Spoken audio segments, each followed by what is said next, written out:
Je suis Charles IV, dit le Bel, roi de France de 1322 à 1328. Mon histoire est celle d'un règne bref mais marqué par de profonds bouleversements.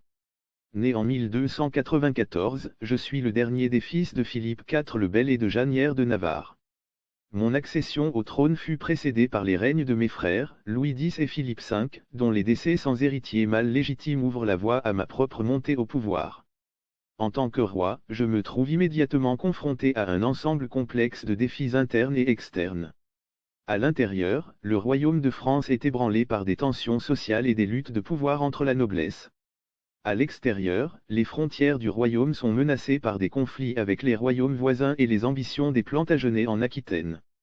Mon règne commence dans la controverse, car ma première action en tant que roi est d'annuler le mariage de ma sœur Isabelle avec Édouard II d'Angleterre, exacerbant ainsi les tensions entre la France et l'Angleterre. Je cherche également à affirmer mon autorité en réorganisant l'administration du royaume.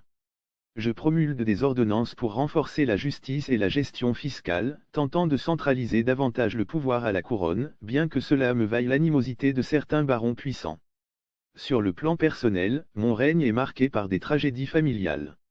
Je me marie à 3 reprises, chaque épouse choisie pour renforcer des alliances politiques vitales. Mon premier mariage avec Blanche de Bourgogne est annulé à cause de son implication présumée dans l'affaire de la Tour de Nesle, un scandale qui avait déjà entaché le règne de mon frère.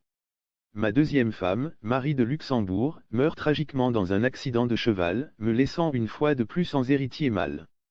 Je me remarie alors avec Jeanne d'Évreux, qui me donnera 3 filles, mais toujours pas de fils survivants pour assurer la succession. Face aux défis externes, j'adopte une politique étrangère agressive. Je m'implique dans des négociations complexes avec les comtés et duchés voisins, et je lance des campagnes militaires pour réaffirmer les revendications françaises sur des territoires contestés. Ces efforts, toutefois, drainent les ressources du royaume et sèment le mécontentement parmi les paysans et les petits seigneurs, qui sont lourdement taxés pour financer ces campagnes. La dernière partie de mon règne est assombrie par la question de ma succession. Sans fils pour me succéder et en vertu de la loi salique, qui exclut les femmes de la succession directe, le royaume de France fait face à une crise potentielle. Les tensions s'accumulent alors que différentes factions de la noblesse soutiennent divers prétendants, dont Philippe de Valois, un cousin éloigné. Je meurs en 1328, et ma mort marque non seulement la fin de mon règne, mais aussi la fin de la lignée directe des Capétiens.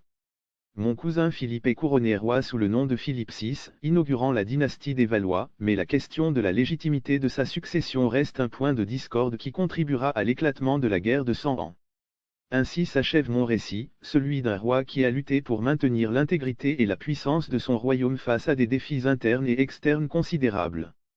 Mon règne, bien que court, a été une période de transition critique pour la France, posant les bases des conflits dynastiques et territoriaux qui façonneront l'Europe médiévale dans les décennies suivantes.